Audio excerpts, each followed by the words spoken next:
Hello，各位同学们，大家好。여러분 안녕하십니까? 진준입니다. 오늘도 역시 여러분들과 함께 약속대로 2023년 연말 HSK 챌린지를 시작해 보도록 하겠습니다. 오늘은 3급 두 번째 영상 날입니다. 지금 여러분들이 이 화면에서 보고 계신 이 문제는 단톡방에 여러분들께 이미 올려드렸던 프린트겠고요. 혹시 다운받지 못하신 분들은 지금 영상 아랫부분에 있는 댓글이거나 더보기란에 다운받을 수 있는 링크를 제가 적어 두었으니까 그쪽으로 가서 다운받으시면 되겠습니다.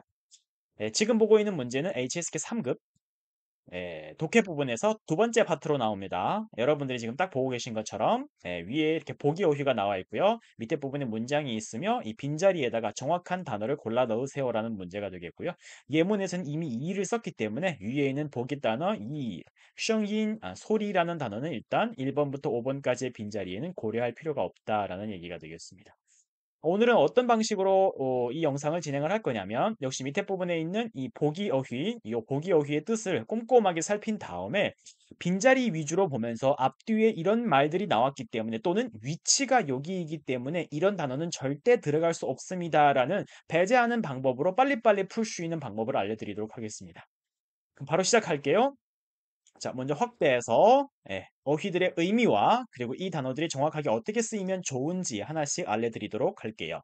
첫 번째 단어입니다. 然后 그 다음이란 뜻이고요. 뒤에 단어의 성질을 보면 보이죠? 접속사란 뜻입니다. 그러니까 접속사라는 개념을 조금 어려워하시는 분들이 있는데 이 접속사는요. 문장에서의 위치가 꼭 정해져 있습니다. 접속사라는 것은 무엇이냐면 두 덩어리를 한 덩어리로 접속해준다. 즉 접착제 역할하는 어떤 어휘라고 생각하면 됩니다. 그래서 이게 길든 짧든 어쨌든 이렇게 두 덩어리가 있는데 이 두 덩어리를 이렇게 붙여주는 역할을 하는데 어떤 접속사는 앞쪽에 나올 거고 어떤 접속사는 문장 뒤에 나올 겁니다. 그래서 일단 然后라는 단어는 이렇게 문장을 두 쪽으로 쪼갰을 때는 먼저 뭘 한다라는 말이 나와야 되기 때문에 지금 뒷부분에 이쪽에 어디인가에 然后가 등장해야 되는 겁니다. 자, 그럼 이렇게 생각했을 때 지금 여러분들이 보고 있는 빈자리에서 무조건 안 되는 건 있지 않나요? 그쵸? 3번에다가는 然后를 쓰면 무조건 안 되겠죠. 여기에는 지금 문장 제일 처음에 스타트를 하자마자 어떤 단어를 필요로 하는 건데. 그래서 이런 방식으로 뜻이 아니라 또는 문장의 흐름이 아니라 문장에서의 위치만 봐도 어떤 건 정답이 이건 무조건 아니겠구나라는 거 이렇게 배제가 된다는 얘기예요. 두 번째 갑니다.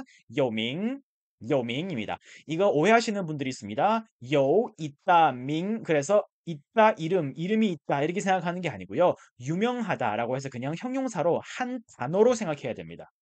형용사일 때는 중국어에서 앞에다가 흔히 어떤 어휘들을 많이 넣습니까? 매우, 몹시, 아주와 같은 정도를 나타내는 정도 부사들을 많이 넣습니다. 그래서 제일 많이 나오는 정도 부사가 무엇이 있습니까? 라고 물어본다면 여기다 제가 작가 적어 드릴게요. 제일 많이 나오는 거 여러분 다 아실 겁니다. 그죠? 그리고 매우, 몹시 할 때 또 뭐가 많이 나옵니까? 非常 이런 게 많이 나오죠. 이런 것만 나오는 건 아니고요. 이런 유형의 단어들이 상당수가 이런 형용사 앞에 많이 붙여서 쓰인다는 거죠. 很도 있고 非常도 있고 조금 더 어려워진다 그러면 真的 이런 말도 있겠고요. 그죠? 네, 세 번째 가겠습니다. 遇到 마주치다라는 뜻입니다. 사람을 마주칠 수도 있고요. 어떤 사건에 마주칠 수도 있습니다. 그래서 遇到라는 단어는 동사이겠고요. 뒤에다가 어떤 것을 붙이면 무엇과 마주하다, 어떤 것에 마주치다 이렇게 됩니다. 예를 들어서 문제, 난관과 같은 명사를 뒤에 쓰면요. 어떤 난관에 부딪히다라고 의역하게 되겠고요. 내가 오늘 출근길에 遇到 오랜만에 어떤 친구 하면 遇到 朋友 친구를 마주했다 이런 표현이 될 수도 있습니다. 친구를 마주쳤다 이렇게. 好的. 네 번째 가겠습니다. 检查, 检查, 검사하다라는 뜻입니다. 역시 동사겠고요. 무엇을 검사하는지 뒤에다가 넣을 수 있습니다. 이렇게. 그래서 무엇을 검사하다, 숙제를 검사하다 이런 말입니다. 근데 여러분 위에 있는 이 단어와 밑에 있는 이 단어가 둘 다 동사이긴 하지만 맥락상 그리고 시험 문제 출제 확률상 위 있다라는 단어는 무엇을 마주쳤는지를 넣어줘야지 문장의 매끄러움 정도가 더 훨씬 좋아지겠습니다. 그래서 뭘 마주쳤는지를 우리가 정확하게 전달을 할 수 있는 거죠. 근데 검사라는 표현은요, 물론 무엇을 검사하다라고 뒤에다가 목적어를 넣을 때도 있겠지만 뭘 검사하는지 안 넣어도 자, 잠시 검문 있겠습니다. 자, 잠시 검사 좀 하겠습니다. 이렇게 뭘 검사하는지를 안 넣어도 말은 된다는 거예요. 확률적으로. 되겠죠? 자, 마지막. 声音, 소리. 소리입니다. 명사입니다. 그래서 무슨 소리, 어떤 소리가 되겠습니다. 好. 자, 마지막 하나 남았습니다. 요거 보이시죠? 바라는 글자는 요 단어만 가지고 여러분들이 오해하시는 게 있는데 뜻이 없어요. 그래서 이렇게 물어보잖아요. 선생님, 바가 뭐예요? 라고 물어봤을 때 굉장히 뭐라고 해답을 하기가 굉장히 애매해요. 왜냐하면 바라는 것은 여러분들이 다 알다시피 받자문에 쓴단 말이에요. 근데 이제부터는 여러분 하나씩 뭔가를 더 머릿속에다가 입력해 두셔야 되냐면 자, 기억합니다. 바자는 바는 개사일 때가 있고요. 바는요, 양사일 때가 있어요. 근데 이 양사일 때는 뜻이 있어요. 이 두 개를 다 기억해야 됩니다. 양사일 때는요, 손잡이가 달린 어떤 물건을 세면서 상황에 따라서 바가 무엇인지 나뉘게 되는데 앞에다가 숫자를 넣어서 뭐 이바, 량바 이렇게 하잖아요. 뒤에다가 예를 들어서 우산과 같은 단어를 넣었다고 할게요. 그러면 이바 유산이라고 했잖아요. 그럼 이바는요. 우산에 손잡이 있잖아요. 손잡이가 달린 이 우산을 세는 양사가 될 수 있습니다. 그래서 조금 뭐 매끄럽게 한국어로 해석한다 보면요. 우산 한 자루, 우산 한 개 이런 식으로 이게 해석이 된다는 거죠. 이럴 때는 양사. 그러려면 몇 개인지를 넣어주는 숫자가 있을 거다.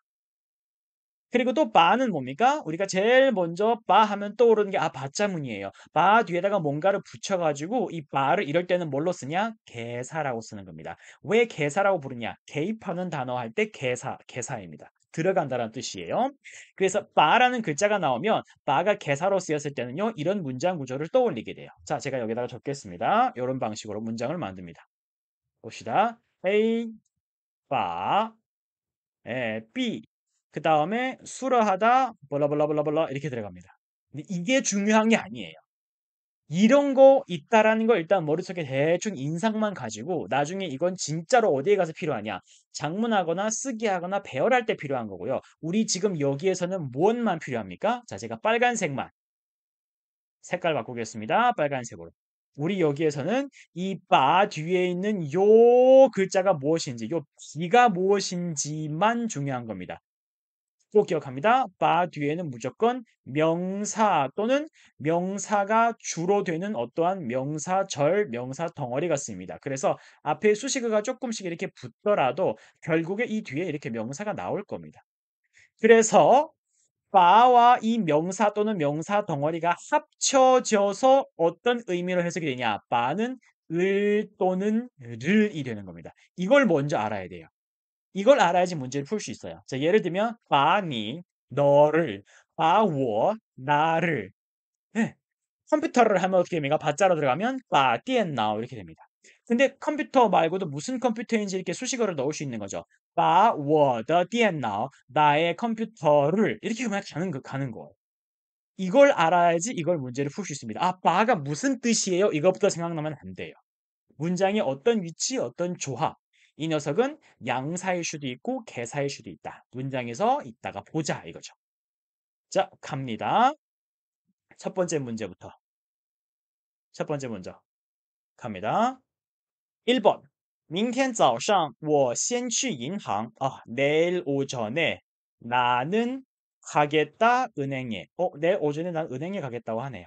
자, 빈자리 한 다음에 쉼표 빈자리 하고 나서 再去找你.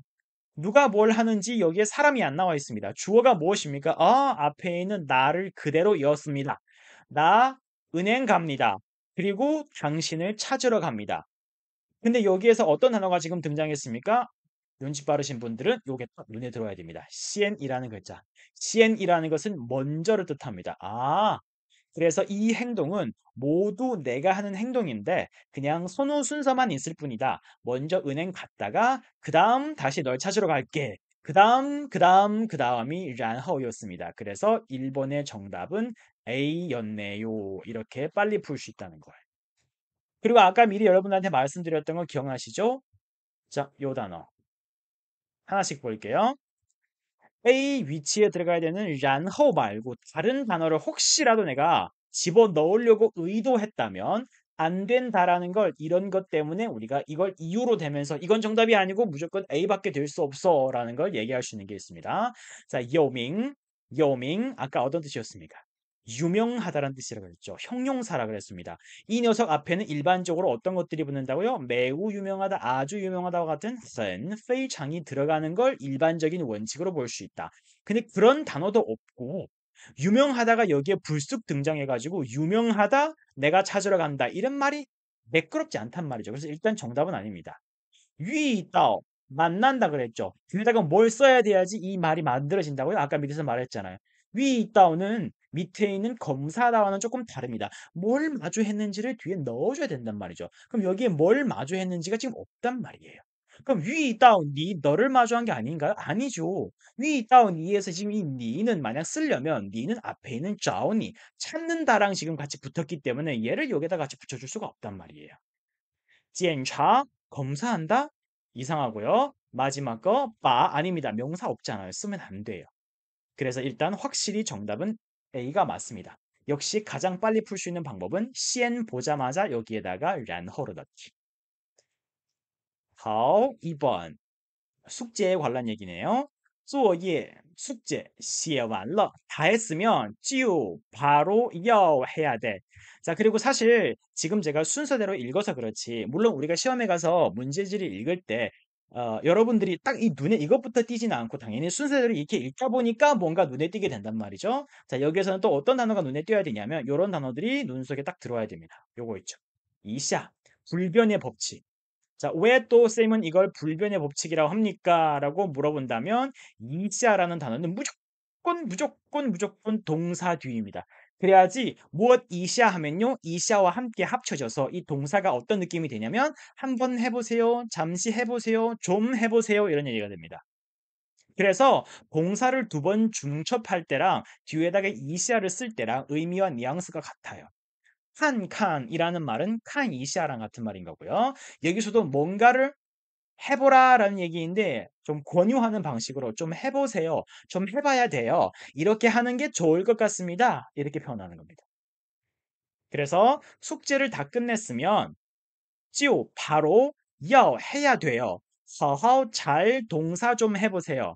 왜? 뒤에 부분에 요 한자 보이죠? 수 틀린 게 있을 수가 있으니까. 그래서 한자를 잘못 썼을 수도 있으니까 한번 뭐 해보세요? 동사 무조건 그렇죠. C와 D 사이에서만 골라야 되겠죠. 얘는 검사해보세요. 뭘 검사합니까? 뒤에다가 목적으로 넣진 않았지만 이미 숙제에 관련한 얘기를 앞에서 하고 있었단 말이죠. 그래서 여기다가 굳이 안 넣었던 겁니다. 오케이. 好. 자, 3번이 조금 어렵습니다. 먼저 건너뛰어서 4번부터 해석할게요. 요거부터 갑니다. 얘는 더 쉬워요. 지금까지 제가 한 3번 정도 요걸 언급했습니다. 자, 앞에 非常이라는 단어가 보이시죠? 매우 아주이기 때문에 이렇게 생긴 정도 부사 뒤에다가는 일반적으로 형용사를 쓴다. 그러면 형용사만 쓰입니까? 아니요. 형용사 말고도 동사이긴 동사인데 감정과 관련되어 있는 동사. 마음과 관련되어 있는 동사 가능합니다. 뭐 非常感动 매우 감동했다. 非常喜欢 정말 좋아한다. 이것들은 동사지만 감정에 관한 표현이기 때문에 非常과 같은 단어가 쓸 수 있습니다. 근데 먹다, 보다, 가다 이런 행동과 관련한 동사는 非常看, 非常去 이런 말이 없어요. 그러니까 지금 이 문장들 위에 있는 보기 가운데서 지금 이 빈자리에 해당을 할 수 있는 건 형용사거나 감정에 관련한 단어밖에 없는데 지금 하나밖에 안 남았죠? 뭐가 남았습니까? 형용사 유명하다. 여기는 정답은 그렇죠. B가 되겠네요. 자, 무슨 말했지? 这个城市, 이 도시는 이미 있습니다. 요라는 단어는 있다, 존재하다 뿐만이 아니라 뭔가를 가지고 있다라는 의미로도 해석할 수 있습니다. 뒤에 봤더니 历史 역사네요. 얼마나? 900여 년간의 역사를 이미 가지고 있습니다. 그래서 러까지 넣어서 이미 이 도시는 900년의 역사를 가지고 있는 도시인 거고요. 그 도시 주어 그대로 써서 매우 유명합니다. 형용사를 뒷부분에다가 수로로 썼습니다. 이 도시는 900년의 역사가 있고요. 아주 유명합니다. 이렇게 됐습니다. 괜찮나요? 자, 그럼 이제 나머지가 두 개가 남아 있네요. 하나는 3번, 다른 하나는 5번이 남아 있습니다. 맞죠? 자, 역시 이것도 색깔을 바꿔서 하나는 3번, 하나는 5번.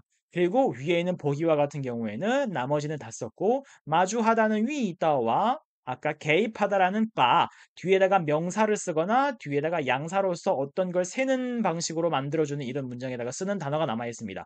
자, 그러면 아까 제가 말씀드렸던 걸 기억을 잘 하시는 분들이라면 하나 먼저 볼게요. 3번. 빈자리 하고 나서 这样的事가 나왔습니다. 事가 무슨 말이죠? 두 글자로 길게 말하면 事情, 사건, 일입니다. 그래서 요 앞에다가 뭔가를 넣어야 되는데 이 단어는 사건, 일과 관련이 되어야 되는 겁니다. 뒤에 他一定很难过. 자, 요 단어 보겠습니다. 难过라고 있습니다. 难过, 괴롭다, 슬프다라는 뜻입니다. 아까 말씀드렸죠. 요 밑에서, 여기서. 很非常과 같은 단어들은 형용사뿐만 아니라 어떤 단어, 감정과 관련되어 있는 표현이랑 쓸 수 있다 그랬습니다. 그래서 很难过라는 것은 괴롭다는 뜻입니다. 아, 이런 일에 어떻게 했기 때문에 이 사람은 괴로울까요? 이제 정답이 나왔네요. 일 뭐 한다? 위다 마주치다. 그래서 이런 일에 부딪혔기 때문에 이런 일을 마주치다 보니까 그녀는 정말 힘들어합니다라는 표현입니다. 여기서 또 이렇게 질문하는 분이 있습니다. 쌤, 문장 시작하자마자 이렇게 동사가 바로 들어가도 되나요? 그럼요. 그거 안 된다라는 얘기를 누가 했을까요? 물론 기초 수업을 하면서 나 밥을 먹습니다. 여러분, 나부터 나와야 됩니다. 그 다음에 먹다가 나오고요. 밥이 나옵니다. 我吃饭. 나를 꼭 먼저 써야 돼요. 동사 吃부터 쓰면 안 돼요. 이건 그 순간 그 상황에만 맞는 구조였던 거고 문장 자체가 길어지면 길어질수록 다양한 변수가 나오기 때문에 첫 문장으로는 동사가 안 됩니다. 첫 단어로는 동사가 안 됩니다. 그런 거 없어요, 여러분. 그런 거 여러분들이 잘못 가지고 계신 어떠한 편견일 수가 있습니다. 여기에서는요, 앞에 부분에 있는 이 꺽쇠괄호 안에 있는 이 전체 이 부분이 지금 무슨 말이냐면, 그녀가 굉장히 힘들어하고 있는 이유에 대해서 말하는 덩어리이기 때문에 누가 이런 일에 부딪혔다라는 말을 할 필요가 없이 이런 일에 부딪혔다라는 이런 이유 때문에 그녀는 괴로워합니다. 그래서 이 덩어리 자체가 문장에서의 주절은 아니지만 이렇게 동사를 시작으로 문장을 스타트를 할 수 있기 때문에 여러분 오해하시면 안 됩니다. 동사로 문장을 시작할 수 없습니다라는 것은 편견인 거예요. 그래서 여기에서는 뭘 보면서 우리가 당당하게 정답을 골라야 됩니까? 사건 1 보면서 이런 일에 부딪혔다라는 것은 그녀가 굉장히 슬퍼하는 이유입니다. 이렇게 해석할 수도 있겠고요. 마지막 나와 있습니다. 그럼 요것만 남았네요. 마지막은 바가 정답이겠구나. 그럼 일단은 문제를 다 풀긴 했지만 바를 여기에 집어넣어서 우리가 해석을 먼저 한번 해보겠습니다. 숫자가 없기 때문에 여기서 바는 양사는 아니겠네요. 그러면 바 뒤에 있는 뭔가가 한 덩어리로서 쓰인다고 했는데 手机라는 휴대폰이네요. 그럼 왜 바가 쓰였을까? 여기에다가 집착할 게 아니라 이게 무슨 말인지부터 이해를 하고 넘겨야 되는 게 아닌가요? 독해 문제잖아요. 手机는 휴대폰입니다. 그러면 바가 들어가면 을을 붙이라 그랬습니다. 그럼 이 덩어리는 그냥 어떻게만 해석하고 넘기면 됩니까? 휴대폰을 끝이에요. 이것만 하면 되는 건데. 왜 휴대폰을 썼는지 한번 볼게요. 电影, 영화가 马上就要了 이런 단어가 같이 나오면 어떤 일이 머지않아서 곧 임박했음을 얘기하는 게 됩니다. 자, 밑에서 제가 패턴 정리하기 위해서 다시 한번 얘기해 드리겠습니다. 电影开始, 영화 시작하다. 근데 马上就要开始了 했기 때문에 영화가 이제 곧 시작하는 거니까 자, 把手机 해석 어떻게 하는 거죠? 휴대폰을 끄다. 지금까지는 안 껐는데 변화를 시키라는 거죠. 르까지 넣어서 꺼버리바자 이렇게 되는 거. 그래서 이 영화가 곧 시작될 것 같으니까 휴대폰을 꺼주자, 꺼버리자, 꺼두자, 끄게 만들자, 휴대폰을 오프 상태로 변화시키자 이런 말이 되는 겁니다. 완료여서 러를 쓴 게 아닙니다. 뒤에 거. 好, 자, 러가 두 번 쓰였습니다. 여기를 볼게요. 이것들은 문제를 푸는 것 제외하고도 앞으로 더 많이, 더 긴 걸 또는 더 정확한 내용을 파악하기 위해서 독해 포인트로서 기억해야 되는 부분들입니다. 첫 번째, 여러 문장이 있었습니다. 写完了, 그 다음에 就 뒤에 이어갔습니다. 자, 요거는 어떤 표현 방법이냐? 어떤 행동을 다 하자마자 한시의 지체함도 없이 就 바로 무엇을 이어하세요 라는 말입니다. 그래서 지금 뒤에 있는 이 부분과 앞에 있는 이 덩어리가 就를 기준으로 이어지게 되는데 다 했으면 바로 잘 뭘 해봐라 이렇게 있는 부분입니다. 그리고 야오라는 단어가 있는데 우리가 제일 처음에 기초 수업을 할 때는 야오를 어떤 뜻으로 많이 배웁니까? 我要喝咖啡. 나는 커피를 마실래. 我要去睡觉. 나 지금 자야 되겠어. 나 어떻게 할 거야. 하고 싶어. 이런 말로 많이 배웠잖아요. 야오라는 단어는 또 어떤 뜻으로 쓸 수 있냐? 뒤에다가 행동을 넣었을 때 이렇게 해야 된다. 당위성을 나타내면서 쓸 수 있습니다. 그래서 이 덩어리가 아까 언제 나왔었냐면 여기서 나왔습니다. 2번에서. 숙제를 다 썼으면, 그러니까 숙제를 한다라는 건 중국에 숙제를 쓴다 그래요. 숙제를 다 했으면, 예, 저 검사를 좀 잘 해봐야 돼. 그래야지 틀린 글자가 있는지 없는지 좀 주의할 수 있어. 이런 얘기가 된단 말이에요. 그래서 요거 표현 방법으로 기억합니다. 뭘 완러 한 다음에 지우라는 것은 요거 하고 나서 바로 뭘 해야 돼. 야오가 들어갔다는 것은 이렇게 해야 된다라는 당위성.